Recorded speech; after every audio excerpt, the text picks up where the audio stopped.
अस्सलाम वालेकुम ख़वातीन और हज़रात, welcome back to another podcast. आज हमारे स्टूडियो में बड़े खासी मेहमान मौजूद हैं। दानियल नासिर जो एक साइबर सिक्योरिटी एक्सपर्ट हैं। इनसे हम सीखेंगे कि यार किस तरीके से अपनी लाइफ को हम सिक्योर बना सकते हैं, किस तरीके से हैकिंग अटैम्प्ट से बच सकते हैं, किस तरीके से अपनी डिवाइसेस को सिक्योर कर सकते हैं, और इनकी लाइफ जर्नी जो इन्होंने कंपनी सेटअप करी या इनका जो हैकिंग किस तरीके से शुरू करी वो इनसे जानेंगे। तो अस्सलाम वालेकुम दानियल, कैसे हैं आप? वालेकुम सलाम, अल्हम्दुलिल्लाह। आप बताएं क्या? अल्हम्दुलिल्लाह ठीक ठाक। दानियल भाई, आपके साथ बैठा हुआ हूँ तो यार वाकई एक ऐसी फील आ रही है कि मैं एक हैकर के साथ बैठा हूँ और मैंने अपने मोबाइल फ़ोन वगैरह भी छुपा दिए कि कहीं का आप मेरा डाटा वाटा ना निकाल लें उसमें से। तो भाई दानियल भाई, बहुत से ऐसे व्यूअर्स होंगे। अच्छा, ये पॉडकास्ट स्टूडेंट्स के लिए बहुत बेनिफिशियल होगा क्योंकि दानियल भाई काफ़ी, मेरे ख्याल दानियल भाई आपकी एज 24 है। 24 ईयर। 24 ईयर्स के दानियल हमारे दानियल भाई हैं। और 24 ईयर्स में उन्होंने ऐसी बहुत सी चीज़ें, ऐसे बहुत से टाइटल्स, ऐसे बहुत से अवार्ड, उसके साथ साथ पैसे भी अचीव कर लिए हैं जो आपके लिए इंस्पिरेशन बन सकते हैं और आपको अपनी फील्ड चूज़ करने में आसानी हो सकती है। तो अगर अभी तक आपने चैनल सब्सक्राइब नहीं किया तो प्लीज़ चैनल को सब्सक्राइब कर लें ताकि और फिर पॉडकास्ट को आगे देखते हैं। तो दानियल भाई, बिफोर मैं इस चीज़ में आऊँ कि यार आपने हैकिंग कहाँ शुरू करी, कैसे हुआ, मैं इस ब्रीफ जानना चाहूँगा कि आपका एजुकेशन बैकग्राउंड क्या था, आपने किस तरीके से स्टार्ट किया और इसी फील्ड को, साइबर सिक्योरिटी को, क्यों चूज़ किया? यार एजुकेशन बैकग्राउंड तो मेरा खैर इतना कोई ख़ास है नहीं, क्योंकि मैंने कंप्यूटर साइंस में मैं आया ही आफ्टर इंटरमीडिएट था। ओके। तो यूनिवर्सिटी में एडमिशन तो ले लिया था, लेकिन जो है वो क्योंकि वहाँ पर कुछ मज़ा नहीं आता था, मतलब पढ़ाई करने में कि कौन सी थी? एक यूनिवर्सिटी, क्यों, मज़ा क्यों नहीं आ रहा होगा? क्योंकि वहाँ पर जो चीज़ें पढ़ाई जाती है आपको पता है यूनिवर्सिटीज़ के अंदर वो प्रैक्टिकली एक काम की नहीं होती हैं। अच्छा। हाँ, तो मेरा एक्सपीरियंस इससे पहले का ही है। सही। मैं उस टाइम भी जॉब्स वगैरह कर रहा था, उस टाइम भी साइबर सिक्योरिटी की लर्निंग्स और ये सारी चीज़ें पढ़ता रहता था। सही। तो मैं तो स्कूल टाइम से ही इस फील्ड में था। अच्छा। तो यूनिवर्सिटी से मुझे खास कोई ऐसा फ़र्क पड़ नहीं रहा था कि जो मुझे लगे कि यार ये मेरे लिए बेनिफिशियल है, कि ये डिग्री कर लूँ या ये मैं कोर्स पढ़ लूँ तो ये मेरे लिए बेनिफिशियल रहेगा। तो इस वजह से फिर मैंने यूनिवर्सिटी 1 डेढ़ साल के बाद ड्रॉप आउट कर दी। अच्छा, ड्रॉप आउट कर दी थी। हाँ। सही सही। अच्छा, आपने बोला कि आपको पहले से शौक था, मतलब कि साइबर सिक्योरिटी का शौक था या हैकिंग का शौक था? मुझे हैकिंग का शौक हुआ था स्कूल में तकरीबन कोई 8 क्लास के 8 क्लास से hacking 7 का 8 क्लास से, क्योंकि कुछ सीन ऐसे हुआ था कि एक मेरे फ्रेंड की आईडी हैक हो गई थी सही। फेसबुक की, और वो उसको ब्लैकमेल करके कह रहा था कि मैं तुम्हारी चैट्स और पिक्चर्स वगैरह मैं डिस्क्लोज कर दूंगा और सही। इतनी चीज़ें। तो खैर उस टाइम पे तो कुछ होता नहीं था, लेकिन एक प्राइवेसी तो एक वर्ड एक हमें पता था कि यार प्राइवेसी नाम की कोई तो चीज़ होती है। सही बात। सही। तो उस टाइम पे मुझे ऐसा लगा कि यार अगर उसकी आईडी हैक हो सकती है तो मेरी भी आईडी हैक हो सकती है, सही। मैं भी वल्नरेबल हूँ। तो मैं भी वल्नरेबल हूँ। इसी तरह जितने स्टूडेंट्स हैं यहाँ पे, जितने भी बैठे हैं, ये सब वल्नरेबल है, क्योंकि आने वाले टाइम में सोशल मीडिया के ऊपर ये लोग सब आने वाले हैं। अगर सही। इसमें से आज 20 में से 10 नहीं भी हैं जिनकी आईडीज़, हाँ। तो वो भी बनेंगी। सही। और सोशल मीडिया प्लेटफॉर्म्स भी उस वक्त थोड़ा सा आहिस्ता आहिस्ता ग्रो कर ही रहे थे, तो अच्छा, उस दौर में सोशल मीडिया प्लेटफॉर्म भी इतने हाईली सिक्योर्ड नहीं थे। नहीं थे। तो फेसबुक भी शायद हाँ, नहीं ऐसा ही। क्लास। हाँ, इंस्टाग्राम तो था भी नहीं। अच्छा, सही। तो मैंने कहा कि यार थोड़ा सा पढ़ते हैं इसको कि यार ये कैसे होती है। तो मैंने उसी फ्रेंड के साथ मिलके मैंने उसकी पढ़ाई शुरू करी कि यार ये फेसबुक कैसे हैक हो रही है, क्योंकि बहुत एक माइंड ब्लोइंग चीज़ हो गई थी ना। आपकी आईडी का पासवर्ड अगर किसी के पास है जो कि सही आप बात। जिसको जानते तक नहीं, तो वो अगर किसी को पता चले तो आप वैसे ही शॉक हो जाते हो। आप किसी की लाइफ में पूरा। हाँ, आप क्या घुस गए थे कि क्या क्या कर रहा है वो बैठ के। और फेसबुक के अलावा फिर जब आप अब जाके ये चीज़ रियलाइज़ होती है कि फेसबुक सिर्फ फेसबुक की हद तक नहीं रहती, वो आगे भी उसके साथ आप आगे प्रोसीड करके आप आगे भी एस्केलेट कर सकते हैं अपने अटैक्स। सही सही सही। तो खैर वहाँ पर मैंने थोड़ा पढ़ना शुरू किया उसके साथ। तो उस फ्रेंड ने तो थोड़ी सी पढ़ाई रोक दी उस टाइम पे, क्योंकि वो थोड़ा सा टेक्निकल चीज़ों को समझ नहीं पाता था। मैंने अपनी पढ़ाई कंटिन्यू रखी कि यार कैसे होती है। फिर पता चला कि यार ये फिशिंग अटैक्स जो कि उस वक्त कितने पॉपुलर हो गए थे, सही बात है, बिल्कुल स्टार्ट था फिशिंग अटैक। बिल्कुल स्टार्ट था वो, ये कह सकते हैं। पहले भी होते थे, मेरी नॉलेज में उस टाइम पे आया। अच्छा, फिशिंग अटैक को थोड़ा सा ज़रा डिफाइन करें कि मतलब फेसबुक का एक हाँ, किस तरीके से फिशिंग अटैक इस तरीके से होता है कि आपने एक चीज़ का रेप्लिका बना दिया, बिल्कुल एग्जैक्ट उसके जैसा ही। सही। जैसे फेसबुक का लॉगिन है, इंस्टाग्राम का लॉगिन है, व्हाट्सएप वगैरह है, आपने एग्जैक्ट उसका रेप्लिका बना दिया सही। और उसको आपने उसी से मिलते जुलते डोमेन पे होस्ट करवा दिया, या आप जैसे भी आपको ट्रैक करना है वो आपकी अपनी कैपेबिलिटी के ऊपर है। सही। तो जैसे आप ईमेल के थ्रू आप उसको अटैक कर रहे हैं, आप उसको मैसेज के थ्रू या किसी जानने वाले के नाम के थ्रू मैसेज कर दिया, सही। वो जैसे क्लिक करेगा वो उसका फिशिंग पेज खुलेगा और वो सेम बिल्कुल जैसे फेसबुक का लॉगिन पेज होता है। हाँ बिल्कुल। और उसको एस्केलेट करने के लिए कभी कभी लोग कुछ ना कोई मैसेज भी शो करवा देते हैं कि यार आपका सेशन एक्सपायर हो गया है। सही। हाँ, ठीक है। सॉरी, आपको फिर से लॉगिन फिर करना से पड़ेगा। ठीक और है। पहले ये बहुत होता था। हाँ, तो उसके बाद फिर ये चीज़ें समझी ये कैसे बनता है। ठीक है। कोडिंग वोडिंग कुछ भी नहीं पता था। तो HTML और CSS का मुझे कुछ पता नहीं था कि यार कैसे वेबसाइट डिज़ाइन होती है, कैसे उसमें कलरिंग और ये फेसबुक का ब्लू कलर कैसे लगाऊं, क्या करूं। तो फिर आहिस्ता आहिस्ता समझा उसको कि यार ये आप पूरा सोर्स कोड उसका उठा के आप उसको रेप्लिकेट कर लो और पीछे कुछ PHP के थोड़ा सा स्टडी करके स्क्रिप्ट्स लगा के आप उसकी ID और पासवर्ड की जो फील्ड है आप उसमें से ID और पासवर्ड कहीं और सेव करवा सकते हो, जो भी एंटर करेगा। ठीक है। तो वो फिर काफ़ी टाइम लगा, कुछ महीने लगे उसको समझने में। फिर बनाया, फिर थोड़ा सा किया आपने टेस्ट अटैक किया, efficient अटैक attack? किया। तो उस टाइम पे तकरीबन कोई 8,000 फेसबुक IDs का TXT रिकॉर्ड मेरे पास, बहुत पुराना डाटा अभी नहीं तक है। पड़ा हुआ है। 8,000 फिशिंग 8,000 अटैक्स और सक्सेसफुल फिशिंग अटैक्स आपने हाँ। अटेम्प्ट किए अपनी उस हाँ सीखने के बाद? हाँ, सीखने के बाद। अच्छा। इसके बाद फिर मैंने कहा कि यार अब मैं तो कर लिया, हाँ। अब मैं क्या करूं, मतलब कुछ सोर्स ऑफ इनकम भी तो होनी चाहिए ना इंसान की। तो फिर मैंने उसको सेल आउट करने की कोशिश करी कि यार जिसको नहीं पता, नहीं डाटा को नहीं, हाँ। वो तो फिर उस फिशिंग लिंक, उस फिशिंग लिंक को और या फिर उसको बनाने के तरीके को मैंने एक एज अ ट्यूटोरियल क्या बेचना शुरू किया। सही। तो उस टाइम पे कुछ कॉन्टेक्ट्स वगैरह थे लोगों से। फिर एक मुझे मिला कंबोडिया का बंदा। अच्छा। हाँ, तो उसने कहा कि यार मुझे भी शौक है। मैंने कहा ठीक है, तुम्हारी तरह मुझे भी शौक था, मैंने सीख लिया, हाँ। अब तुम मुझसे खरीद लो। ठीक है। तो उसने कहा ठीक है। उसने मुझे कोई $12-13 पे किए, या $20 थे, ऐसे कुछ था, कोई 2-2.5 हज़ार का अमाउंट बन रहा था। और ये उस वक्त आप उस वक्त मेरा NIC भी नहीं था, मैं 8 या 9 क्लास में। सही। हाँ, मतलब ये $12-15 भी मैटर करते थे उस दौर? उस टाइम तो बहुत मैटर करते थे ना, उस टाइम तो कुछ था ही नहीं। सही। तो इसके बाद फिर मैंने अपने अब्बू को कहा कि यार वो एक पेमेंट आ रही है, वेस्टर्न यूनियन नाम की कोई चीज़ है, उसके थ्रू कुछ मेरे पास ईमेल आई है। हाँ। और NIC नंबर मैंने आपका दे दिया था, सही है। पता नहीं क्या है। तो उस वक्त तो अब्बू ने कहा कि चुप करके साइड में बैठ जा। कौन तुझे बाहर से पैसे भेज रहा है? सही है ना, सही। तू थोड़ा सोशल मीडिया क्या यूज़ करने लग गया, तुझे मसले हो रहे हैं, ये कि ये होता है पैसे आते हैं। देखा एक दफ़ा ट्राई करते हैं, सही है, ठीक है। नहीं हुआ तो वापस आ जाएंगे घर पे, एक दफ़ा चल तो लो। हाँ। तो उनके साथ में चला गया बैंक। अब वहाँ पे जब उन्होंने NIC दिया और वो मैंने उसको एक वेस्टर्न यूनियन का जो नंबर आता है हाँ। वो बताया, तो फिर उसने पैसे वैसे दिए। तो उस वक्त अब बेटा कमा रहा है कुछ सोशल मीडिया, ये क्या हो गया, ये इसके पास कहाँ से है। फिर उन्होंने कहा कि अभी तो मैं जा रहा हूँ काम पे, मैं आगे बात करता हूँ कि ये हुआ क्या है। सही। फिर वहाँ से एक मतलब थोड़ी सी जर्नी स्टार्ट हुई सीखने की, कि जब थोड़े से पैसे आए तो फिर थोड़ा सा मोटिवेशन आई कि यार चलो और सीखते। तो उस टाइम पे वाइट हैट का तो मुझे पता भी नहीं था कि होता क्या है। ठीक है। तो उसी चीज़ों के अंदर फिशिंग के अलग अलग मेथड्स, अलग अलग ट्रिक्स और इस तरह की चीज़ें, फिर रैट्स और ये सारी चीज़ों के ऊपर थोड़ा सा मैं पढ़ता चला गया कि क्या है। सिर्फ पढ़ता रहता था। अच्छा। कि भाई फिर पता चला क्रेडिट कार्ड्स की भी हैकिंग होती है। किस चीज़ की? क्रेडिट कार्ड्स की, अच्छा। बैंकिंग सेक्टर्स की होती है। पढ़ता था, समझ में नहीं आता था, लेकिन बस पढ़ता रहता था। हाँ। अच्छा दानिश, हम इसको कंटिन्यू करते हैं। मुझे आप ये बताओ कि जो हैकिंग है या हैकर जो टर्म है उसको आप मतलब कैसे समझते हो? ये एक पॉजिटिव टर्म है, नेगेटिव टर्म है, या ये डिपेंड करता है? डिपेंड करता है कि आप किसके सामने यूज़ कर रहे हो उस टर्म को। अच्छा, ठीक है। अगर मैं जैसे आपके सामने यूज़ कर रहा हूँ तो आपको एक चीज़ का पता है कि हैकर 2 तरीके के होते हैं, कि एक तो नुकसान पहुँचाते हैं, वो सही। अटैकर्स होते हैं, और कुछ आपकी उस अटैक्स को डिफेंस सिस्टम प्रोवाइड कर रहे हो। सही।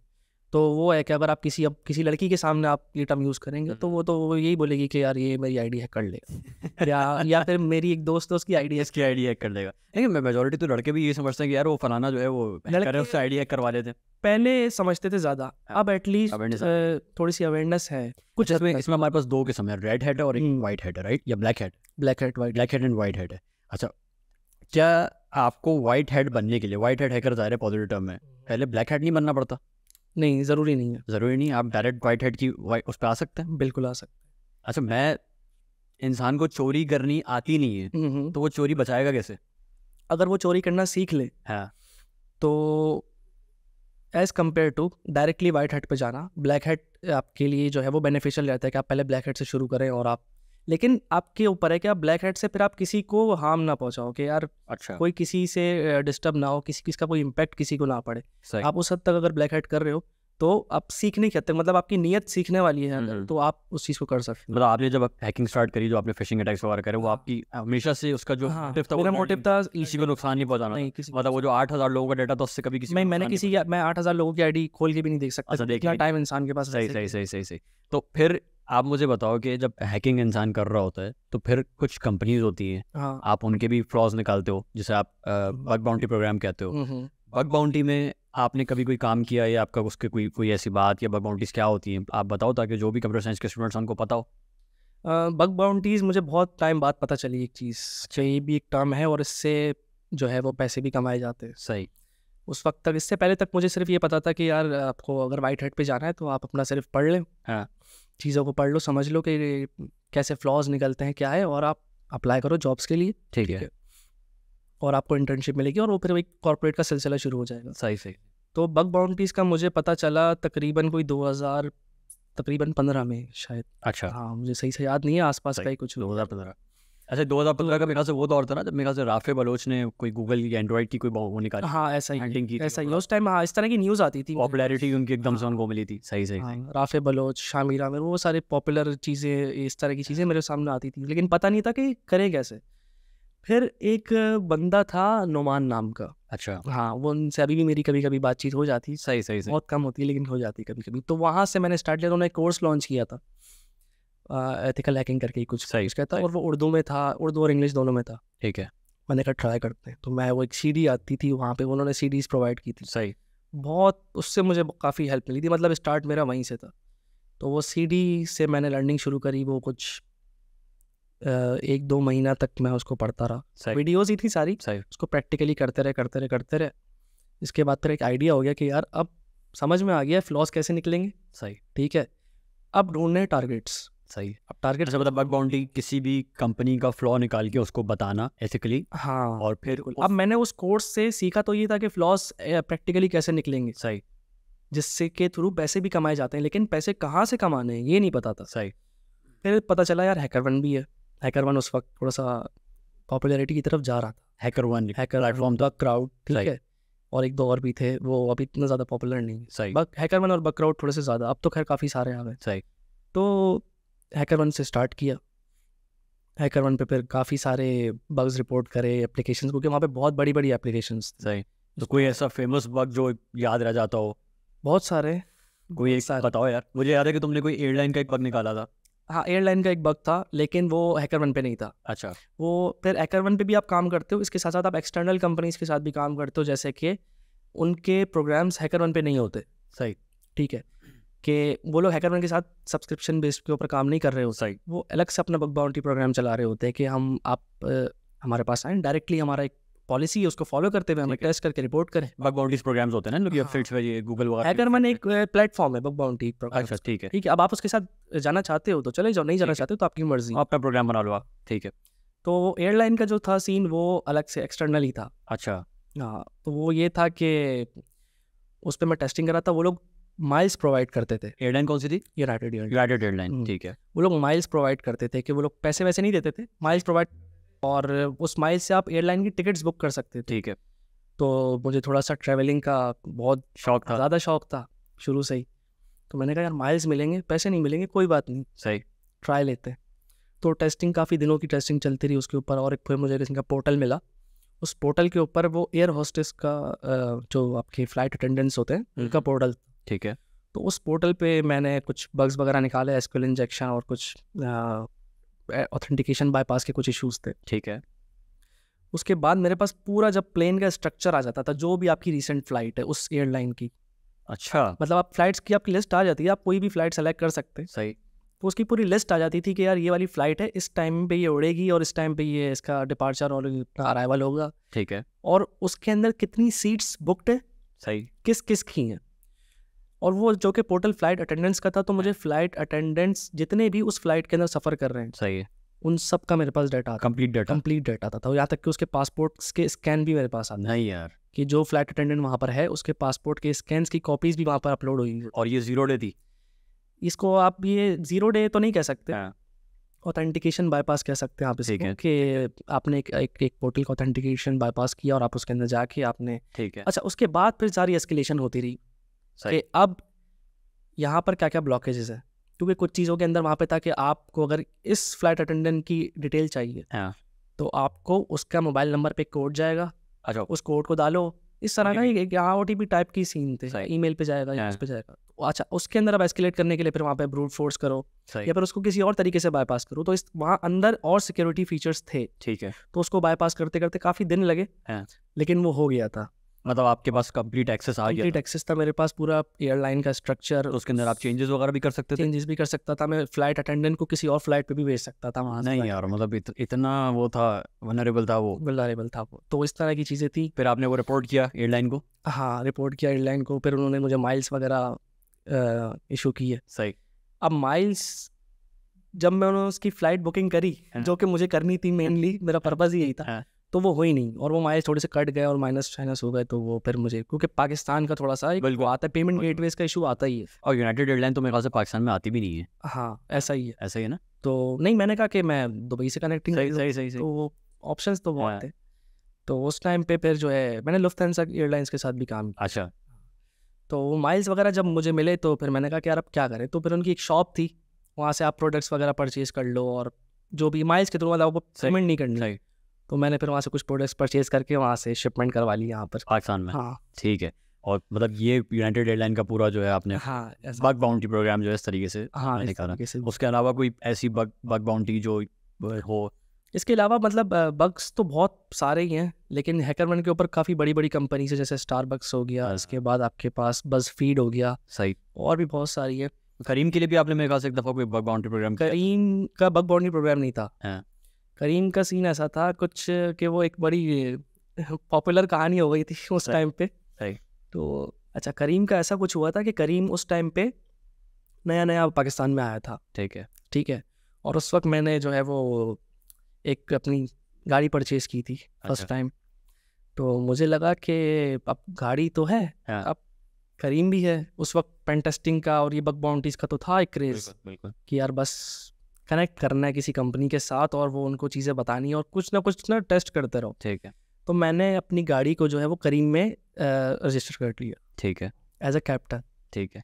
क्योंकि मुझे उस वक्त पहले मैंने अपनी जो कस्टमर पोर्टल है वो डाउनलोड किया, उस पर टेस्ट वेस्ट करा, वो थोड़ा सा सिक्योर था। ठीक है। मैंने कहा ये तो सिक्योर है, लेकिन नई कंपनी है, मैंने देखा इन्वेस्टमेंट उनके पास बहुत है। बिल्कुल। ठीक है। और यूएई की वही सही है आपके पास, यहाँ पर यूएई सही, क्योंकि पार्टनर्स इनका एक पाकिस्तानी था, एक यूएई का इमराती था। बिल्कुल।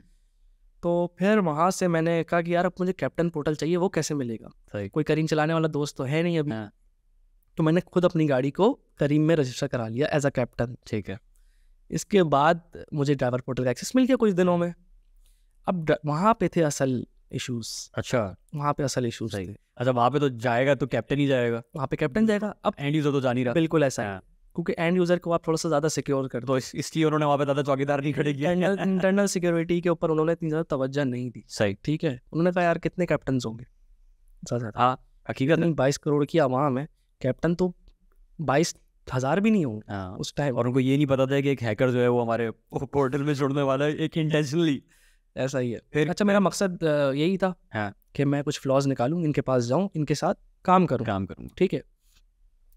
फिर ड्राइवर पोर्टल के ऊपर मैं गया, वहाँ पर बेतहाशा इशूज़ मुझे मिले, सब कुछ वहाँ पर ओपन था।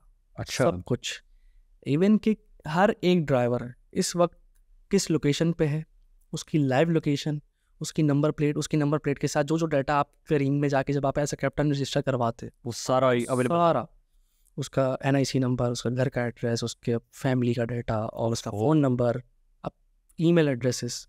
तो ये एक बहुत बड़ा चंक था, कोई तकरीबन 1.4 मिलियन यूज़र्स का। अच्छा, वहाँ पर कुछ एक पोर्टल था जहाँ तक मुझे याद है कि वहाँ पे एंड यूज़र्स के भी कुछ डाटा थे वहाँ पे। अच्छा। हाँ, तो टोटल मिला के कुछ 1.4 मिलियन यूज़र्स का वहाँ पर एक्टिव यूज़र्स का डाटा था। उसके बाद फिर आपने क्या किया? उसके बाद फिर मैंने वहाँ से एविडेंस वगैरह कलेक्ट करे, करीम के साथ अप्रोच किया, कुछ फ्रेंड्स वगैरह को बताया कि यार मुझे तो अब कुछ नहीं पता कि यार इसको आगे कैसे करें। सही।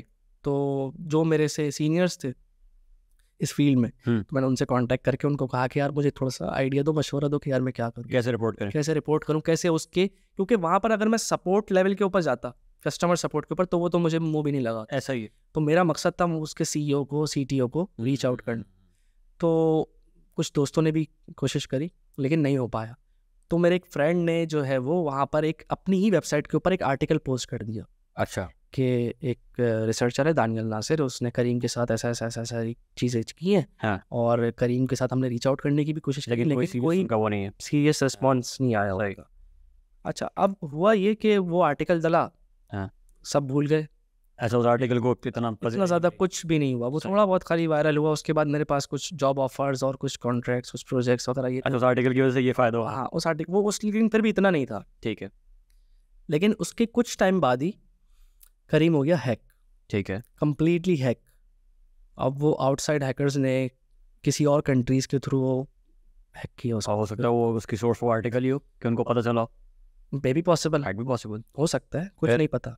लेकिन क्या एग्जैक्ट वही क्वांटिटी ऑफ यूजर्स या थोड़े से उससे ज़्यादा, 4 मिलियन वो अप्रोक्स। सब डाटा ब्रीच हो गया उनका। और जो जो डिटेल्स जो मैंने मेंशन की थी, जो मैंने आइडेंटिफाई की थी, वो सारी उन्होंने भी मेंशन करी कि यार इस तरह का हमारा डाटा लीक हुआ है।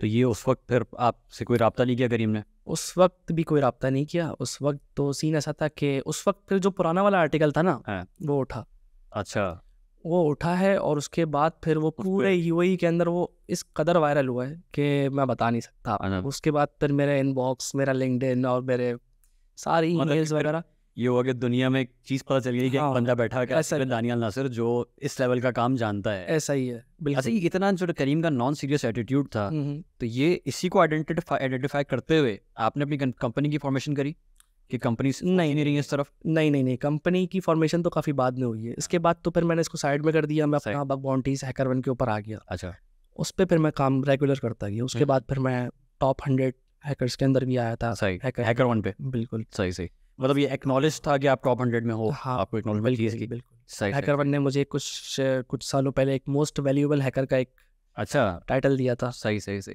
कि तो उस वक्त तो जो आपका जो सर्कल होगा कम्युनिटी में, तो आप फेमस हुए होगे कि यार एक ये नहीं, सब अपने अपने लेवल के ऊपर अपना अपना अच्छा काम कर ही रहे थे। अच्छा, हाँ, तो ये क्योंकि हर किसी की अपनी एक वो चीज़ें थी कि अगर मेरी ये चीज़ है तो वो मेरी चीज़ हाईलाइट होती थी, किसी की कोई और चीज़ है। सही, कुछ लोगों की अलग पॉपुलैरिटीज़ थी, सही। तो वो उनकी हाईलाइट होती थी। तो सिर्फ मैं वो नहीं था, सब अपनी अपनी फील्ड के अंदर सब अपने अपने तरीके से अच्छा काम करते थे उस टाइम पे भी। हाँ, जो मेरी कम्युनिटी में थे। जो हैकर1 का सफ़र और फिर पूरा बग बाउंटीज का सफ़र था, ये किस तरीके से फिर जो है बैंकिंग की तरफ आया, बैंकिंग में इंटरेस्ट हुआ, फिर अपनी कंपनी भी आपने यूनिकॉर्न को फॉर्म किया, तो ये क्या जर्नी थी? आपकी कंपनी क्यों फॉर्म हुई? बैंकिंग सिक्योरिटी से आपका क्या ताल्लुक रहा?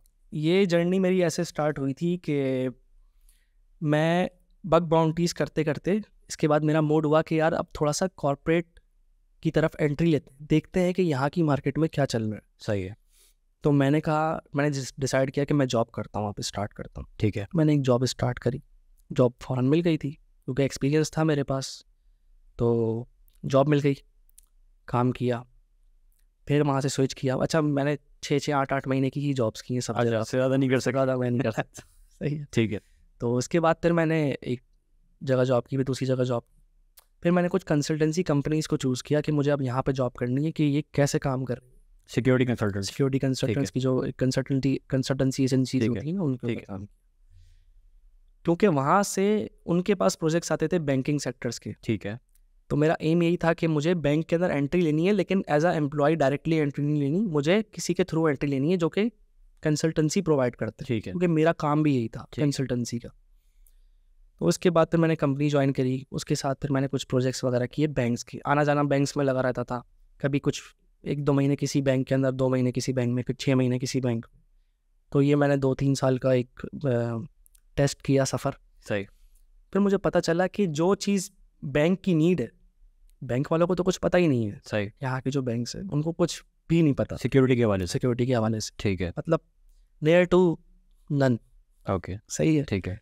तो मैंने देखा कि यार अब ये कहते हैं काम करो, सही, वो कहते हैं हमें काम दो। ठीक है। वो ये नहीं बोलते क्या काम करना है, वो ये नहीं बोलते हमें क्या काम चाहिए। सही। मतलब ये कंसल्टेंट और बैंक्स की आप बता रहे हैं कि किस तरीके से काम चल रहा था। बिल्कुल। कंसल्टेंसी कंपनीज कहती हैं काम करो, ठीक है। नहीं बताएंगे कैसे करना है। अच्छा, वो बोलेंगे हमें काम चाहिए, क्या चाहिए ये नहीं क्या पता। चाहिए ये हमें पता ही नहीं है। जब उसको नहीं पता उसकी नीड क्या है, उसको नहीं पता कि मुझे इससे लेना क्या है, हाँ, तो एक गैप आ गया ना इसके अंदर कि आप बीच में बड़ा गैप था ये। तो मैंने कहा कि यार क्या करें, अभी थोड़ा सा टेस्ट आउट करते हैं। अच्छा, ये उस दौरान की बात है जब आप किसी कंसल्टेंट के साथ आप जुड़ गए थे। हाँ, मैं कंपनी के साथ वहाँ पे जॉब कर रहा था और उसके थ्रू ही मैं बैंक्स के विजिट्स होते रहते थे। ठीक है। तो ये चलता रहा, मैं ऑब्जर्व करता गया कि यार यहाँ पे क्या कल्चर है बैंकिंग सेक्टर्स का, क्या है क्या नहीं है। पता चला कि यार यहाँ पर तो बहुत बड़ा गैप है। जो चीज़ मुझे आती है मैं वो चाह कर भी यहाँ पर प्रोवाइड नहीं कर पा रहा, इम्प्लीमेंट नहीं कर पा रहा हूँ। क्योंकि मैं ज़रा सा ज़्यादा करने की कोशिश करूँगा तो वो उनको समझ में नहीं आएगा। ऐसा ही है, ठीक है, उनको समझ में नहीं आएगा तो वो मुझे बोलेंगे कि वो मेरी कंपनी को बोलेंगे सही, कि आपका बंदा क्या काम कर रहा है, क्या कर रहा है, हालांकि मैं उससे अच्छा काम करने की कोशिश कर रहा हूँ। सही। वो मैंने चीज़ ऑब्जर्व की, ये चीज़ काफ़ी अच्छी अच्छी टेक्निक्स को यूज़ करते हुए उनके सिस्टम्स को सिक्योरिटी प्रोवाइड करने की कोशिश करी, लेकिन वो नहीं कर सके आप, प्रोटोकॉल्स के अगेंस्ट चला गया ना, वो कंपनी ने तो डिफाइन किया। हाँ, मैं चाहता था अच्छा करना, लेकिन वो चीज़ ब्लॉक पॉसिबल ही नहीं थी, पॉसिबल ही नहीं थी ना। वो सेट और मुझे इस चीज़ का भी था कि यार मैं अच्छा करने के बाद मेरा आउटकम क्या है, हाँ। मुझे कौन सा ज़्यादा पैसे मिल रहे हैं, या फिर मुझे कौन सा ये जो है वो कुछ। अरे ये जो आप बात बता रहे हो, ये किस साल की बात है? 2000, ये कोई 18, 17? हाँ 17, 18, 19। मतलब हम ज़्यादा पुरानी बात नहीं कर रहे हैं। हाँ मैं ज़्यादा तो हमारे जो बैंक्स हैं, जितने बड़े बड़े बैंक्स खोल के बैठे हुए हैं, ये सिक्योरिटी को इतना लाइट लेते हैं। मतलब इनको ये चीज़ का आइडिया नहीं है। अच्छा, बैंक्स को आइडिया ही बैंक्स को आइडिया नहीं है ना कि ये चीज़ लाइट है। सही। अगर वो चीज़ की कोई पॉलिसी है कि इसको ऐसे ऐसे फॉलो करना है, ये स्टेप्स हैं, सही, तो उनको सिर्फ गाइडलाइंस है उनके पास। अच्छा, उनके पास सिर्फ एक सेट ऑफ रूल्स है हाँ, कि इसको फॉलो करना है। बस इसी पे चलना है। मेरा ये था, शुरू से मैंने ये चीज़ सीखी है कि आप सेट ऑफ रूल्स को फॉलो मत करो, आप अपनी चीज, अपना इनपुट किस तरीके से अपनी क्रिएटिविटी को आप दिखा सकते हो। मेरे ख्याल से रन टाइम पे इंसान को डिसीजन लेना पड़ता है कभी कभार कि यार ऐसा ही है, ये चीज़ सिस्टम मांग रहा है। बिल्कुल ऐसा ही आपकी केस में था। सारे सिस्टम्स की अलग अलग वर्जन्स हैं, अलग अलग सही। सॉफ्टवेयर्स हैं, सही, कुछ वल्नरेबल हैं, कुछ वल्नरेबल नहीं है। सही। तो आप एक सेट ऑफ रूल्स हर चीज़ के ऊपर अप्लाई थोड़ी कर सकते हो। अच्छा, ये जो पूरा जब आपने मतलब अपना बताया कि यार मैं आइडेंटिफाई करता था, लेकिन इसकी कोई पजराई नहीं थी, मोस्टली किस एरिया में आपको लगता था कि यार बैंक्स में प्रॉब्लम है? क्योंकि उस वक्त ऑनलाइन एप्लीकेशंस भी इवॉल्व हो रही थी, अलग अलग किस्म की एप्लीकेशंस बैंक ला, तो आपको कहाँ पे? मुझे दो चीज़ें लगती थी कि दो चीज़ों में गैप लगता था। हाँ। एक तो ह्यूमन एरर, ठीक है, कि बैंक्स के लोग गलतियाँ बहुत करते हैं, अच्छा, जो अंदर बैठे हैं सही, बहुत गलतियाँ करते हैं। उनको, क्योंकि उनकी एक अलग ही सोच है ना कि उनको सिक्योर नहीं करना है उस चीज़ को, सही, उनको अपनी एक चीज़ फॉलो करनी है जो उनको दी गई है सही, अपर लेवल से। सही है, ठीक है। ठीक है, दूसरा गैप मुझे ये लगता था कि उनकी एप्लीकेशंस, उनके नेटवर्क्स, सही, इसमें मुझे गैप लगता था, क्योंकि ये आए दिन हमारे पास कोई ना कोई न्यूज़ आप देखें आ रही होती है कि फलाने का डाटा ब्रीच हो गया, ये हो गया। ऐसा ही है, ऐसा इसके ही। बाद मुझे ये लगता था कि यार कि हमारी जो आवाम है, कस्टमर्स जो हम यूज़ करते हैं बैंकिंग की एप्लीकेशन वगैरह, आजकल तो सभी यूज़ करते हैं, तो वो हमारे लोगों को ही इतनी समझ नहीं है हाँ, कि बैंकिंग की एप्लीकेशंस को कैसे यूज़ करना है, कहाँ नहीं जाना, कहाँ जाना है। सही, तो मैंने कहा कि बहुत सारी चीज़ें हैं जो कि अभी फुलफ़िल होना बाकी है। ठीक है, तो मोटिव यही था कंपनी शुरू करने का कि इन चीज़ों को फुलफ़िल किया जाए, जो उनको चाहिए वो समझा के ठीक है, उसकी पहले ट्रेनिंग दी जाए, उसकी अवेयरनेस दी जाए, बैंक्स को अलग, बैंक्स के लोगों को कैसे अपने आप को सिक्योर करना है, क्योंकि वो फर्स्ट प्रायोरिटी पे आता है। ऐसा ही है,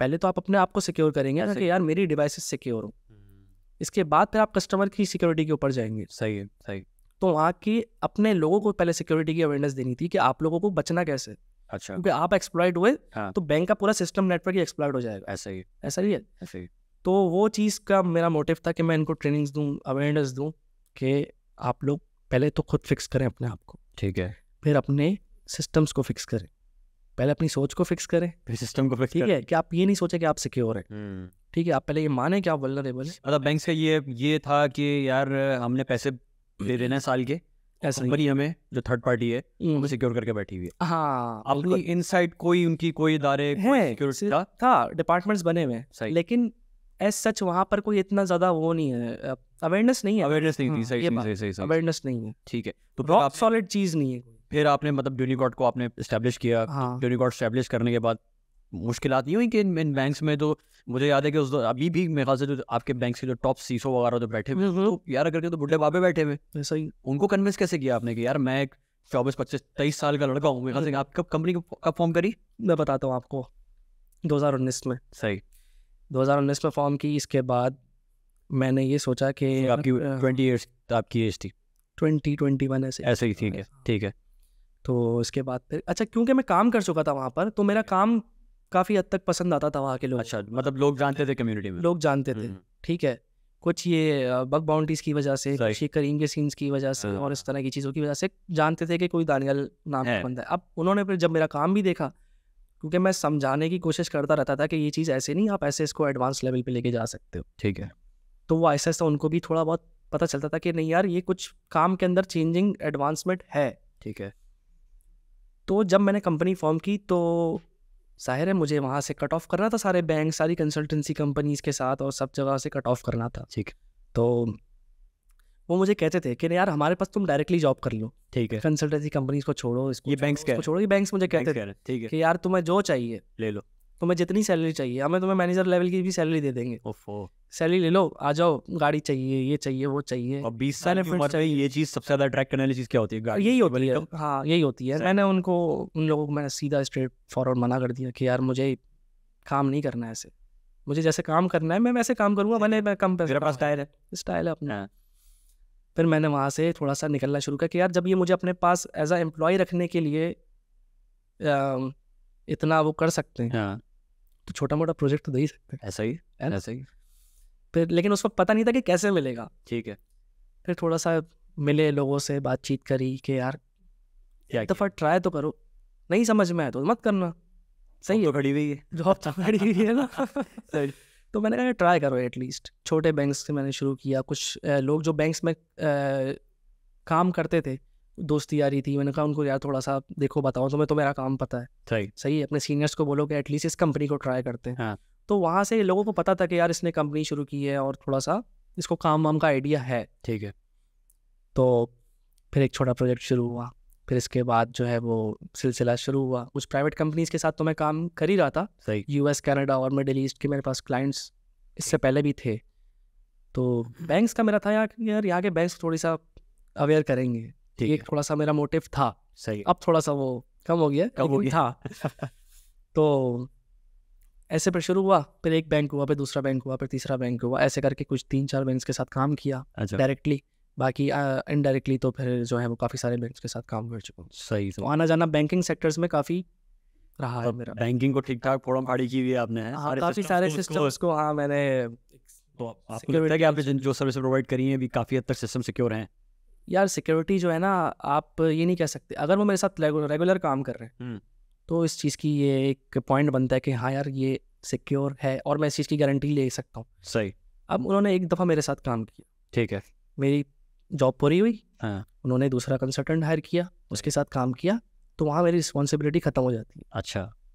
ठीक है, अब मैं जिम्मेदार नहीं हूँ ठीक है। किसी ने क्या किया, क्योंकि आप देखें अपने सिस्टम्स को आप रेगुलर अपडेट्स कर ही रहे होते। ठीक है। आपकी विंडोज़ की अपडेट्स भी हर 2 घंटे के बाद आ रही होती है। ऐसा ही, ऐसा ही है। ऐसा ही। तो वो भी खुद भी अपने आप को अपडेट्स करते रहते हैं, अपग्रेड करते रहते हैं, अपडेट्स अपनी नई नई लेकर आ रहे होते हैं, नई नई चीज़ें लॉन्च कर रहे होते हैं, नए नए प्रोग्राम्स लॉन्च कर रहे होते हैं। सही। अच्छा, ये दानियल, साइबर सिक्योरिटी के ऊपर हम बात कर रहे थे। साइबर सिक्योरिटी एक्सपर्ट होना तो ज़ाहिर है एक टाइम लगता है, एक बंदे को एक्सपर्ट होने का टाइटल देना या कंसल्टेंट भी मेरे ख्याल से अपने आप को कहना एक टाइम लगता है। आप क्या समझते हो कि यार इस वक्त साइबर सिक्योरिटी का जो बंदा है, जो फ्रेश है, उसकी क्या क्या अर्निंग है पाकिस्तान में, या अगर वो यहाँ से बैठ के काम कर रहा है तो वो क्या अच्छा कमा लेता है या मतलब बस नॉर्मल है? डिपेंड करता है कि वो कर क्या रहा है। ठीक है। अगर वो किसी कॉर्पोरेट लेवल के ऊपर जॉब कर रहा है हाँ। विद इन पाकिस्तान, ठीक है, तो वो मैक्सिमम 2 लाख 3 लाख अच्छा तक जाएगा। ठीक है, सही है, ठीक है, ऑन एन एवरेज। सही, कुछ लोग ज़्यादा भी चले जाते हैं, कुछ लोग इससे भी कम पे ठीक है, 10-10 साल के एक्सपीरियंस पे भी काम कर रहे होते हैं। हाँ, तो अगर वो कॉर्पोरेट लेवल के ऊपर जॉब कर रहा है तो ये ऑन एन एवरेज ज़्यादा मेरा आइडिया है। बाकी अगर आप अपना प्राइवेट काम कर रहे हैं, फ्रीलांसिंग कर रहे हो, तो उसका एक अलग ट्रैक है। सही सही, आप सिर्फ एक कंपनी चला रहे हैं आप, या फिर आप एक सेल्फ एम्प्लॉयड हो आप, तो आप सबके अलग अलग रूट है, मतलब कि सबकी अलग अलग अर्निंग्स हैं। फ्रीलांसिंग में बग बाउंटीज करें तो वो एक डिफरेंट लेवल के ऊपर चला जाता है। ठीक, चलो मैं इसको इस वाले टॉपिक को रैप अप करने के लास्ट मतलब करने के लिए लास्ट सवाल जो आपसे करता हूँ वो ये है कि डिग्रीज जो हैं और सर्टिफिकेशंस हम देखते हैं कि सर्टिफाइड एथिकल हैकिंग CEH का एक हाँ। वो है, पेन टेस्टिंग का एक अलग सर्टिफिकेशन है। आपने कोई सर्टिफिकेशन की हुई है? नहीं, मैंने सर्टिफिकेशन कोई सर्टिफिकेशन नहीं है। एक नेटवर्क की थी बस, CCN है। अच्छा, हाँ बस। और डिग्री वगैरह भी बिल्कुल मतलब नहीं, मैंने वो drop out बीच में कर- 1.5 साल पहले आपने वो ड्रॉप बिल्कुल 1.5 साल में आपने ड्रॉप आउट कर दिया था, हाँ। तो उसको कभी आपके कैरियर के अंदर बैरियर बना है ये चीज़? नहीं, बैरियर तो नहीं बना, हाँ, लेकिन कुछ जगहों पे अब इस चीज़ को ओवरकम करना पड़ता है। फील होता है कि यार नहीं। डिग्री ले लेता, नहीं रिग्रेट नहीं है? नहीं, इस फील्ड के हिसाब से मुझे फील नहीं होता कि मुझे डिग्री ले लेनी चाहिए थी। सही सही, ठीक है, क्योंकि कुछ जगहों पे आपको इस चीज़ को ओवरकम करना पड़ता है अपने कम्युनिकेशन के थ्रू, अपनी स्किल्स के थ्रू। सही, एक जगह मैं जॉब का इंटरव्यू दे रहा था तो उन्होंने कहा आपके पास तो डिग्री भी नहीं है, आपके पास तो ये भी नहीं है, वो भी नहीं है। अब दिल था वहाँ की चीज़ इस जगह को एक्सप्लोर करने का। हाँ। मैंने कहा आप टेस्ट कर ले मेरा। सही, आपकी जो नीड है काम की, आप मुझे टेस्ट कर लें, वो पूरी हो रही है तो फिर वो क्या हो जरूरत? रही है तो आप देख लें, आपको जैसे समझ में आता है। मतलब सही। मैं वो नहीं कर रहा कि नहीं डिग्री नहीं है तो आप प्लीज़ आप मुझे टेस्ट करें। उन्होंने स्ट्रेट फॉरवर्ड मुझे लैपटॉप दिया, सही। बोला कि ये लाइव वेबसाइट है हमारी अपनी कंपनी की मेन वेबसाइट, अच्छा। आप देखो इसमें क्या है। मैंने कहा टूल्स वूल्स तो है नहीं, कह रहा है आप जो भी बस अपनी अप्रोच आप हमें समझा दो। ठीक है। मैं मार्कर शार्कर उठाया, बोर्ड लगा हुआ था, मैंने वहाँ पे समझाया, सही। कुछ चीज़ें निकाल के दिखाई छोटी मोटी। तो अगले दिन उन्होंने कहा ठीक है आज। ठीक है। तो कुछ जगहों पे आपको अपने स्किल्स के थ्रू बताना पड़ता है कि यार ठीक है। देखो आपकी डिग्री, अगर आपको डिग्री चाहिए तो आप डिग्री वाला बंदा पकड़ो, आपको स्किल्स वाला बंदा चाहिए तो आप स्किल्स वाला फिर बंदा स्किल की बात करो। ठीक है। ठीक है, ठीक है, ठीक है। अब वो उसके ऊपर बहुत सारे लोगों की अपनी अपनी कंपनीज की अप्रोच है और वो कुछ हद तक सही भी है, क्योंकि आप फिर डिफ्रेंशिएट नहीं करते ना जब आप सारे डिग्रीज वाले बैठे हुए ऑफिस के अंदर। तो फिर उनको भी ये होता है कि यार हमारे पास अगर एक बगैर डिग्री वाला आएगा तो उसकी सैलरी ज़्यादा होगी, सही। तो यार फिर वो डिफ्रेंशिएट हो हाँ, जाएगा ना एम्प्लॉयज। वो ज़ाहिर है फिर कि जो है एक डिफरेंस आ जाएगा तो कंपनी में बगावत का जो वो है आ हाँ, तो जाएगा। फिर वो कंपनी को अपनी एक रेपुटेशन भी मेंटेन बिल्कुल, करनी बिल्कुल, पड़ती है, तो कुछ जगहों के ऊपर होता है। बिकॉज हेजिटेशन है ये एक यूनिवर्सल हाँ। स्किल जो है एक हेजिटेशन हो गई। हाँ ऐसा ही है। दानियल, मुझे आप ये बताओ कि यार हम लोग अक्सर देख रहे होते हैं कि मॉल्स वगैरह में हम जा रहे हैं या किसी भी शॉप्स वगैरह में, हमें हर जगह अपना मोबाइल नंबर देना पड़ रहा है ऐसा ही आजकल। रसीद बनवाने के लिए भी किसी भी शॉपिंग करते हो आप देना पड़ता है। ये वल्नरेबल है या इज इट ओके? है, बिल्कुल है। किस तरह से वल्नरेबल है ये? मैं आपको एक मिसाल नंबर देना चाहिए या नहीं देना चाहिए? नंबर ईमेल नहीं एड्रेस देना चाहिए। आजकल तो फॉर्म्स भी आ गए हैं, फॉर्म में ईमेल एड्रेस डाल दो, नहीं नंबर देना चाहिए नंबर, बिल्कुल नहीं देना चाहिए। बिल्कुल भी नहीं देना चाहिए किस तरह से? मोबाइल जब नंबर तक से क्या आपके होगा? अंदर अवेयरनेस ही नहीं कि वो आपका नंबर कहाँ कहाँ यूटिलाइज हो सकता है। क्योंकि आप देखें ना आजकल हर किसी के साथ फ़ोन कॉल स्कैम हो रहा है। हाँ, मेरे अपने पर्सनल जो दोस्त हैं हम्म, जिनको पता भी है सिक्योरिटी के बारे में, हाँ, वो भी स्कैम हो जाते हैं। कुछ हद तक मतलब आइडिया है, हाँ, साथ उठते बैठते हैं, थोड़ी डिस्कशंस होती रहती हैं तो वो आइडिया हो जाता है। उनके साथ एक स्कैम हुआ है, उनकी फैमिलीज़ के साथ स्कैम हुआ है, मेरी फैमिलीज़ के अंदर कुछ लोग हैं उनके साथ स्कैम हुआ। अच्छा। अच्छा, मुझे बताओ कि यार ये जो स्कैम्स होते हैं अमूमन, जो फ़ोन कॉल्स आती हैं, ओटीपी का स्कैम होता है, 10 किस्म के स्कैम होते हैं, ये किस तरीके से किए जाते हैं? ये ऐसे किए जाते हैं, सोशल इंजीनियरिंग से किया जाता हाँ, है, क्या है ये? ऐसा ही है। ऐसे ही? क्योंकि एक तो यहाँ पर हर मॉल्स की जैसे आप बात कर रहे हैं, ठीक है ना, मॉल्स को स्पेसिफाई नहीं करते, बहुत सारी ऐसी जगह है। आप रेस्टोरेंट में चले जाएं, वहाँ पे भी नंबर देना पड़ता है फीडबैक के लिए, आपको फीडबैक फॉर्म पे नंबर देना पड़ता है। सही, सही, सही, सही। तो होता यह है कि वो आपका नंबर इसके बाद कहाँ जा रहा है, आपको जब इस चीज़ का आइडिया नहीं है तो आप नंबर क्यों दे रहे हो? ठीक है। ठीक है ना, तो ये प्रॉब्लम है। फिर वो जाता है नंबर आके बिकता है, ये पूरा डाटा एक पूरी चेन है पीछे अच्छा, जो डाटा खरीदती है। सही है। ठीक है, मार्केटिंग का जैसे डाटा बिकता है, मुझे लीड्स चाहिए, मार्केटिंग करनी है, मैं उस $200 दूंगा, मेरे पास एक पूरी लिस्ट आ जाएगी ईमेल्स की, सही, ये पोटेंशियल क्लाइंट्स है। सही, ठीक है ना, आप इनको इस सर्विसेज के लिए रीच आउट कर सकते हो। सही। तो इसी तरीके से नंबर्स भी बिकते हैं, पूरे पूरे एड्रेसेस बिकते हैं। ठीक है, फैमिली का डाटा बिकता है। सही। अभी जो हमें बैंक के जो फेक नंबर से कॉलें आती हैं, तो वो यूं ही आती है ना कि वो आपको आपके अब्बू का नाम बताता है, आपकी अम्मी का नाम बताता है। हाँ, ये डाटा सारा आपने जो खुद से प्रोवाइड किया वो हुआ आपने खुद से प्रोवाइड किया है अलग अलग जगहों से। फिर ये वही वाली बात आ गई ना कि पहले अपने आप को सिक्योर करें, बिल्कुल ऐसा को सिक्योर। हाँ, पहले हम तो खुद अपने हाथ से डाटा ऐसा ही अपने आप को पहले थोड़ा सा बंदा नॉलेजेबल बना ले। अच्छा दानियल, फिर देता रहे जिसको जो नंबर देना है। यार जैसे अब हर चीज़ स्मार्ट होती जा रही है, स्मार्टफोन्स हैं, स्मार्ट एलईडीज हैं, हर चीज़ स्मार्ट है, उसमें कैमरा भी है, माइक्रोफोन भी है, ये चीज़ें हमें सुनती हैं, देखती हैं विदाउट माय परमिशन। हाँ बिल्कुल। कैसे? ये ऐसे देखती है, मेरा मोबाइल फ़ोन है, क्या वो मेरी परमिशन के बगैर मेरा कैमरा और मेरा माइक्रोफोन एक्सेस हो सकता है?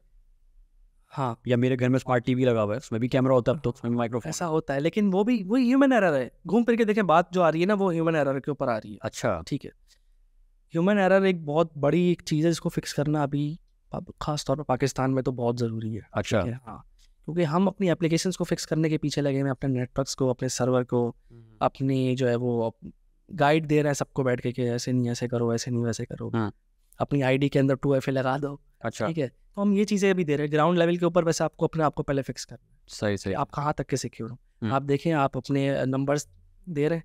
अच्छा, आपकी जो ये वाली जो चीज़ है कि जो अंदर का आपका माइक्रोफोन और मोबाइल फोन, ये वो सिर्फ ये चीज़ नहीं है, आपके मोबाइल से किसी को टेक्स्ट भी हो सकता है। अच्छा, विदाउट माय नॉलेज, आपकी नॉलेज के बगैर, आपकी परमिशन के बगैर सब हो सकता है। अच्छा, लेकिन उसके लिए भी आपको पहले वल्नरेबल होना ज़रूरी है। ऐसा नहीं है कि मैं चाहूँ या आप चाहो तो मेरे मोबाइल का कर लो। अच्छा, बहुत अर्से पहले पिक्चर इंटरनेट पे वायरल हुई थी कि वो मार्क ज़करबर्ग के किसी ने लैपटॉप की डाली थी कि उसने अपने कैमरे पे जो है वो टेप लगाया हुआ था। हाँ, तो वो उससे लोगों को अंदाजा हुआ, ये काफी पुरानी बात है, बस इसको भी 8-10 साल हो गए। हाँ लगाते कि हैं। यार कैमरा भी आपको, आपकी मार्क जुकरबर्ग सेव नहीं है, तो यार हम कैसे बचे रहेंगे? नहीं वो कैमरा पे तो ये रियलिटी है, आपने इंडस्ट्री में देखा है कि लोग ऐसे लैपटॉप्स को करते हैं। हैकर वन पे आप इवन कि अगर आप कुछ कंपनीज होती हैं जो पैसे नहीं देती, वो गिफ्ट्स प्रोवाइड करती हैं। हैकर वन खुद भी कि आपकी एक सर्टेन लेवल पे आके आपको कुछ ना कुछ गिफ्ट्स प्रोवाइड कर रहा होता है। अच्छा तो वो भी अपने गिफ्ट हैम्पर्स के अंदर आपको कैमरे का वो देता है कि आप अपने लैपटॉप पे लगा लो इसको। अच्छा, मतलब ये बकायदा एक प्रोडक्ट बना हुआ है। प्रोडक्ट है ये। सही सही सही सही। अच्छा दानिया, मुझे आप ये बात बताओ कि एक बंदा हैकर है, उसका वास्ता डार्क वेब से तो लाजमी पड़ता है। बिल्कुल ऐसा ही है। डार्क वेब क्या है, किसका एक्सेस कैसे है, इस पे क्या मतलब क्या बिकता है इसके ऊपर?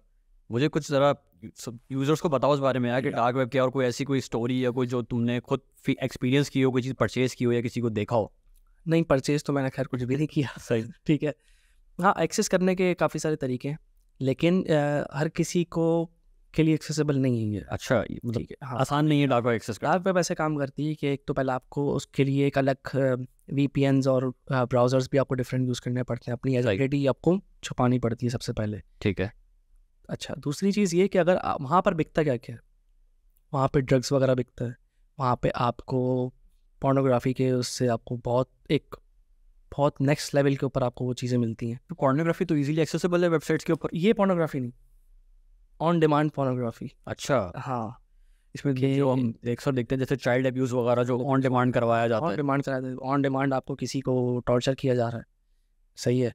मतलब अगर मैं किसी को पैसे देता हूँ, डार्क वेब पे कुछ परचेज करता हूँ सर्विस, तो मैं उसको कह सकता हूँ कि यार एक 50 साल का बुड्ढे को लेकर आओ, ठीक है, उसको जो है वो उसके सर के ऊपर हथौड़े मारो खस खस के, चाहे कुछ भी हो रहा हो, 10 हथौड़े मारो, ठीक है। ये चीज़ है डार्क वेब के ये ऊपर? होती है। तो ये होती है और अब आप उसके अंदर आपकी मर्जी, ऑन डिमांड मतलब आप जो चाहो। अच्छा, ये कौन करते हैं, कौन ये सर्विसेज लेते हैं, क्योंकि बिक रही है ना, तो इसका मतलब कोई ना कोई खरीद रहा है, तो कोई ना कोई तो खरीदता होगा ना। अब ये चीज़ें आइडेंटिफाई करना मुश्किल है कि यार ये कौन सी आवाम है, या तो ये एक बिल्कुल नेक्स्ट लेवल की आवाम है, साइकोपैथ्स होते हैं या इस तरह के, एलियंस तो नहीं है कि पता नहीं कौन है। यार कोई इंसानों को इस तरीके से किस तरीके से देख सकता है यार, मतलब जुल्म होता हुआ देख के उसको क्या प्लेजर मिलता है? हाँ आपको वहाँ पे करेंसीज मिलती हैं। अच्छा, ठीक है, हाँ करेंसीज कौन सी? क्रिप्टो करेंसीज भी मिलती हैं, आपको कैश भी मिलता है बाकायदा। अच्छा, खरीद सकते हैं आप? बिल्कुल बिल्कुल। और इसके अलावा आप वहाँ पे ड्रग्स वगैरह, कोकीन और इस तरह की क्रेडिट कार्ड इन्फॉर्मेशन वगैरह भी लोगों की बिकती हैं वहाँ वो भी बिकती हैं, सारी बिकती हैं। ये तो बहुत छोटे लेवल के, मैं आपको एक पे। डार्क वेब का पॉजिटिव यूज़ क्या है? कुछ भी नहीं, कुछ भी नहीं है मेरे हिसाब से कुछ भी नहीं है। आप देख सकते हो, अपनी नॉलेज में इजाफा कर सकते हो कि दुनिया में ऐसा भी होता है, ठीक है, लेकिन सच वहाँ से आपको कुछ हासिल असूल नहीं है। मतलब वो डार्क जो है वो डार्क ही है, वो डार्क ही उसके है। अंदर कोई पॉजिटिविटी नहीं हाँ अब वो बहुत सारे लोग कहते हैं नहीं यहाँ पर ये भी है, फलाने कोर्स मिलते हैं, ये होता है वो होता है, ये नॉलेज होती है, इससे आपको ट्रिक पता चल जाती है कि ऐसे करना है, ऐसे पैसे कमाना है। है। ऐसा कुछ नहीं। कुछ भी नहीं है ऐसा, दूर रहना चाहिए इससे। अच्छा यार, फ़ोन हैकिंग पे हम आते हैं। आपके जो फ़ोन है, एंड्रॉयड है, iOS है, दो मशहूर ऑपरेटिंग सिस्टम इस वक्त चल रहे हैं, तो ये दोनों जो iOS आपका एप्पल है ख़ास तौर पे और आपका एंड्रॉयड, ये दोनों हैकेबल हैं या नहीं? एंड्रॉयड या इसके अंदर भी फिर यूज़र ह्यूमन एरर है, इसमें क्या सीन है? हर Human चीज़ error में है, हर चीज़ में है। इवन आईफोन हैक हो सकता है? आईफोन कंपैरेटिवली मुश्किल होता है अच्छा। आईफोन को हैक करना, और एंड्रॉयड जो है वो थोड़ा सा जल्दी हो जाता है। अभी भी इतना जो लेटेस्ट वर्जन चल रहा है एंड्रॉयड के अंदर आप इजीली बहुत सारी चीज़ें इंस्टॉल कर लेते हो। हाँ, आपके पास कोई एप्लीकेशन आ रही है, आपने टक करके इंस्टॉल कर ली, ठीक है, आपको किसी ने फाइल भेजी, वो फ़ौरन डाउनलोड भी हो जाती है, आपके पास सेव भी हो जाती है। आईफोन में थोड़े से ये चीज़ें की रिस्ट्रिक्शंस है कि आपकी डायरेक्टली वो सेव नहीं होती, सही। इस तरह की कुछ चीज़ें। ये तो जितने भी दुनिया भर में आप देखो पॉलिटिशियंस वगैरह हैं, पहले वो मोस्टली ब्लैकबेरी यूज़ करते थे, हाँ अब ज़्यादातर लोग एप्पल यूज़ करते हैं। हाँ ऐसा ही है। तो यही वजह है कि एप्पल जो है वो हाईली सिक्योर्ड है, इसलिए वैसे। हाँ एप्पल सिक्योरिटी की वजह से भी काफ़ी पॉपुलर है सही से। एज़ कम्पेयर टू आपने कभी एंड्रॉइड वगैरह हैक करने की कोशिश करी है, कभी करा है? अब फॉर द टेस्टिंग पर्पस हाँ की है। करते हैं। टेस्टिंग पर्पस के लिए कि प्रैक्टिस कर ली, सीख लिया, समझ लिया कि ताकि एंड्रॉयड की पेन टेस्टिंग के लिए अगर हमें कोई काम करना पड़ जाए तो हमें सही। पता हो चीज़ें कि यहाँ पे कैसे इसके अंदर चीज़ें फाइंड करनी। अच्छा, ये हैकिंग वगैरह की जर्नी में कभी किसी एजेंसी वगैरह से कोई पाला पड़ा है? कभी किसी एजेंसी से कोई वो नहीं पड़ा? कभी किसी एजेंसी ने कांटेक्ट भी नहीं किया कि यार हमारे लिए आके लैपटॉप खोल दो ये या मोबाइल खोल दो? नहीं, ऐसे तो बहुत से लोग क्लेम कर रहे होते हैं पाकिस्तान में आके, हमें फलाना एजेंसी ने उठा लिया था, बोला था यार ये लैपटॉप्स हैं, इसको खोल के दो। ये चीज़ें हैं, एग्जिस्ट करती हैं। वो फिर एक अलग कैटेगरी होती होगी अच्छा, कुछ लोगों की, क्योंकि वो फिर मेरे ख्याल है ब्लैक हैट कैटेगरी के अच्छा, होते ब्लैक होंगे। हैट। हाँ इस वक्त दुनिया में जो है सबसे ज़्यादा हैकिंग में कौन सा नेशन, मतलब मोस्ट डेंजरस अगर मैं बात करूँ तो कौन कौन सी कंट्री है जिसके हैकर्स मशहूर हो कि यार वाकई? बहुत सारे कंट्रीज़ है, रशिया है, चाइनीज़ हैकर्स बहुत। अच्छा, एक ग्रुप था ना एनोनिमस का, एनोनिमस था, कहाँ का? मास्क पहन के एक हाँ ना, उसका क्या नाम था? एनोनिमस हैकर था। बस उसका क्या मोटिव है? वो आजकल नज़र नहीं आ रहा, लेकिन पॉलिटिकल हैकिंग में वो लोग ज़्यादा हेल्प करते लोग ही हैं।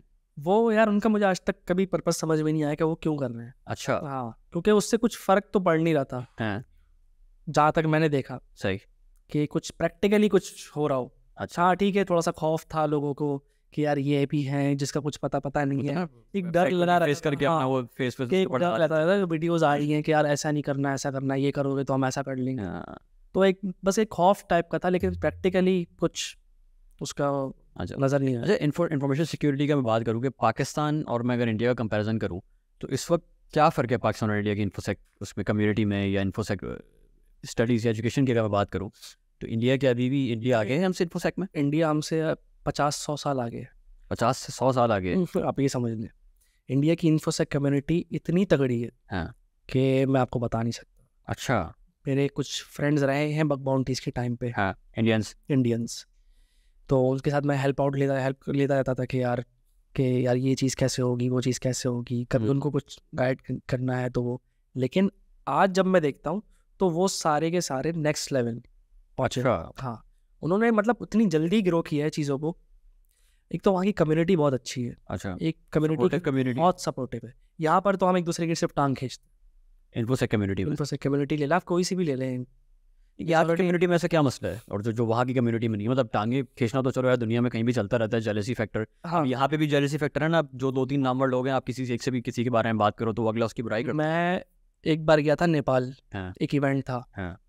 वहाँ पर लाइव हैकिंग का इवेंट था। अच्छा, ठीक है। वहाँ पे इंडियन के लिए तो वो वीज़ा फ्री है, वो तो आ सकते हैं, हमारे लिए ऑन अराइवल है, हम भी जा सकते हैं। तो हम काफ़ी सारे दोस्त यार गए थे यहाँ से। वहाँ पे इंडियंस भी थे, सब एक दूसरे को जानते थे क्योंकि फर्स्ट टाइम मिले थे वहाँ। क्योंकि सिर्फ ऑनलाइन ही बात होती थी, जा तो नहीं सकते इंडिया।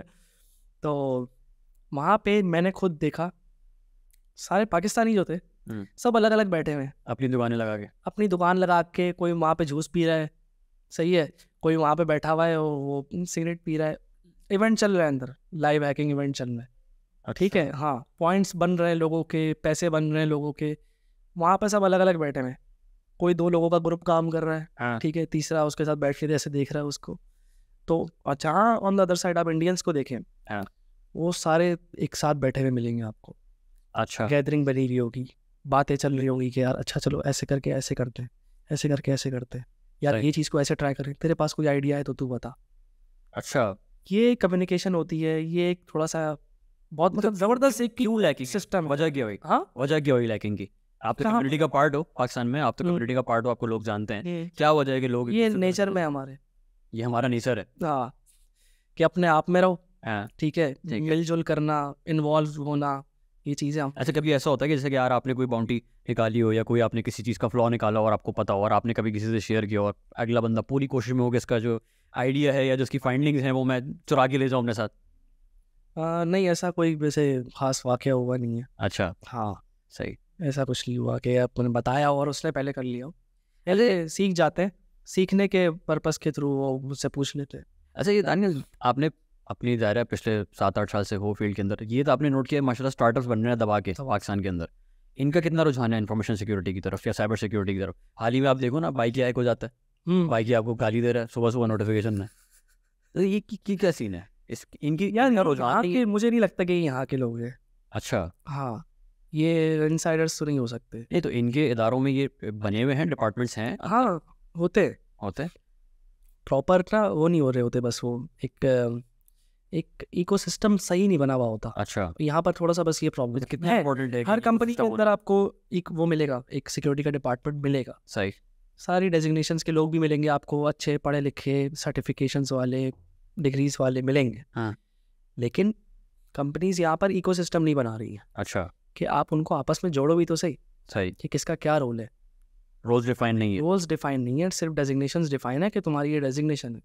ठीक है, यहाँ पे ज़्यादातर आपसे जैसे गेम है भी डेजिग्नेशन का, डेजिग्नेशन का गेम कुछ ज़्यादा ही नहीं यहाँ पे है। है ना, बिल्कुल। आप देखा ना, रोल डिफाइन नहीं है लेकिन डेजिग्नेशन डिफाइंड है। हाँ, सही सही सही सही सही। मतलब मेरा शुरू से प्रैक्टिकल हैंड्स ऑन की चीज़ों के ऊपर ज़्यादा काम रहा है, अच्छा तो मैं उस चीज़ को फिर फोकस करके उसको अप्रिशिएट भी करता हूँ। ठीक है। अब किसी की और की नज़र में कोई और चीज़ बेनिफिशियल होती होगी, मेरी नज़र में ये चीज़ है तो मैं ये चीज़ ही नोट करता हूँ ज़्यादातर कि यार इकोसिस्टम सही नहीं है, सही। रोल्स डिफाइन नहीं है, हाँ प्रैक्टिकल क्या करना है ये नहीं पता। ठीक है। सीवी की जॉब रिस्पॉन्सिबिलिटीज़ में तो आपने लिख दिया था, हाँ हाँ ठीक है, लेकिन आप वो रोल खुद से भी तो कुछ करो, सही सही सही। ये चीज़ यहाँ पर नहीं है। अच्छा यार दानिल, मुझे आप एक बात बताओ यार, हम लोग पहले सुनते थे ना कि ट्रोजन अटैक हो गया। हाँ हाँ, ट्रोजन अटैक्स क्या है, और मतलब इसकी कोई मिसाल? ट्रोजन हो गया, रेट्स हो गए, ठीक है, राइट्स। इस तरह की चीज़ें जो है ना ये आप देखें, अभी जैसे आपने मोबाइल का जिक्र किया था, हाँ ठीक है, कि एंड्रॉयड मेरा माइक्रोफोन, मेरा कैमरा, ये सारी चीज़ें लिंक करती हैं रेट्स वगैरह से, अच्छा। ठीक है, कि आप देखें आप रेट्स मतलब एप्लीकेशन, हाँ वही ना, RATS रेट्स हाँ माउस। हाँ, वैसे तो नाम ही है वैसे लेकिन इसको हम वैसे वायरसेस की टर्म्स में लेते हैं ठीक है। कि इसको हम अटैक कैसे करते हैं इन चीज़ों को। तो होता यह है कि आप जैसे एप्लीकेशन एंड्रॉयड में डाउनलोड करते हैं, वो आपसे परमिशंस लेता है ठीक है। कि अच्छा माइक्रोफोन की परमिशन अलाउ अलाउ अलाउ, हम तो पढ़ते ही नहीं। अलाउ कर देते हैं। हाँ। कोई व्हाट्सएप, क्या कोई जैसे आप वीडियो एडिटर है, सही है। उसमें हो चलो ऑडियो की माइक्रोफोन की नीड है, अलाउ कर दिया, हाँ ठीक है, उसमें कैमरे की नीड है, अलाउ कर दिया। अब एक नॉर्मल सी एप्लीकेशन है, हाँ, वो क्यों एक्सेस मांग रहा है? वो क्यों एक्सेस मांग रहा है, ये चीज़ें हम नोट ही नहीं करते। अच्छा इसी तरीके से मैं एक एप्लीकेशन बनाता हूँ और आपको देता हूँ, सही है। उसमें मैं सारी परमिशंस डाल के दे सकता हूँ आपको, आप उन सबको अलाउ करेंगे, ठीक है। क्योंकि आप देखते नहीं है ना, हम अलाउ कर देते हैं, सही। तो आप अलाउ करेंगे। अब मेरी एप्लीकेशन जब आपके पास चल रही है ना, तो इसका मतलब कि मेरे पास एक्सेस है, अच्छा क्योंकि वो एप्लीकेशन मेरी है, सर्वर मेरे पास है उसका, आप जो भी चला रहे हो यहाँ से उसका एक्सेस तो मेरे पास है ना, हाँ। और आपने खुद अपने हाथों से परमिशन दी है, तो आप कोई क्लेम भी नहीं कर सकते अच्छा, कि इसने मुझे हैक किया या इसने, तो ये रेट्स हैं। ये रेड्स होते हैं। और ट्रोजन्स? ट्रोजन्स भी इसी की एक अलग किस्म है, अच्छा हाँ, वो कंप्यूटर्स वगैरह के अंदर। सही सही सही सही। अच्छा यार, मैं अपने आखिरी सवाल की तरफ जाऊंगा कि ये जितने भी हैकिंग अटैम्प्ट्स होते हैं, हर तरह का हैकिंग अटैम्प्ट, आपने जैसे भी एप्लीकेशन का जिक्र किया कि हम खुद ही परमिशन देते हैं, मोबाइल फ़ोन पे बैंक से कॉल आ जाती है, इस सब को अवॉइड करने के लिए इंसान, एक यूज़र को क्या करना चाहिए, जो एक मोबाइल यूज़र है या फिर जो भी अप्लाइंसेस यूज़ करता है, वो किस तरीके से अपने आप को सिक्योर रखे? यूज़र को ना पढ़ना चाहिए, अच्छा पढ़ना चाहिए इस बारे में कि एक दफ़ा हो गया ना, अब उस बारे में थोड़ा सा पढ़ लो सही। कि एक दफ़ा एक अटैम्प्ट हो गया आपके साथ, हाँ कोई किसी ने कोई चीज़ चोरी कर ली या किसी ने चोरी करने की कोशिश करी, सही। तो थोड़ा सा उस बारे में पढ़ लिया जाए कि यार पढ़ लिया, पढ़ना नहीं आ रहा, पूछ लिया जाए कि यार ये क्या चल रहा है। लोग पूछते ही नहीं है, लोग पढ़ना ही नहीं चाहते कि यार अपने आप को कैसे इम्प्रूव करें, सही। कैसे ये चीज़ की नॉलेज ले कि यार अगर मेरे पास बैंक के अगर ऑफिशियल नंबर से भी फ़ोन आ रहा है ना, तब भी मुझे डिटेल इसको नहीं देनी। अच्छा अब उस चीज़ के लिए बैंक्स को नोटिस देना पड़ रहा है, वो हर 2 दिन के बाद आपके पास मैसेज आता होगा कि हमारे नंबर से भी अगर आपको फ़ोन आए और आपको डिटेल मांगे, तब भी आप तो आपको तब भी नहीं देनी। ज़ाहिर है, उसके बाद ऑलरेडी डिटेल्स मौजूद है, वो क्यों लेगा वो आपसे? क्यों लेगा आपसे? आप ये देखें ना, ये बहुत बेसिक सी चीज़ है कि आप अपनी डिटेल किसी को क्यों दे रहे हो। सही सही सही सही। ये बस प्रॉब्लम है यहाँ पे, ये थोड़ा सा बंदा अपने आप को देखे ना, ना कि जो है वो मैं अपनी आईडी के पासवर्ड बचा लूँ, मैं कर लूँ अपना। आप थोड़ा सा अपने आप को देखें, आप अपने आईडी सेव कर सकते हैं, अपनी ईमेल सेव कर सकते हैं, अपने मोबाइल फ़ोन को सेव कर सकते हैं। सही। इसके बाद फिर आप आगे बढ़ें कि यार अब मैं थोड़ा सा एप्लीकेशंस को सेव करूँ, मैं दूसरों को सेव करूँ। पहले अपना मतलब ये एप्लीकेशंस जो अननेसेसरी परमिशंस मांग रही होती है, इसको भी आप डिनाई कर दें। डिनाई कर दें, लेकिन कुछ जगहों पे ऐसा होता है कि आपको डिनाई करने के बाद चलती नहीं है, हाँ, ये बड़ा कंपलसरी होती है, पर फोर्स्ड आपको वो कराया जाता है ना, करना कि चाहते ऐसी हैं। तो आप ऐसी देखें ऐसी। कि ये ज़रूरत है आपकी, अपना काम निपटाया, हाँ। डिलीट कर दी, अच्छा सिंपल।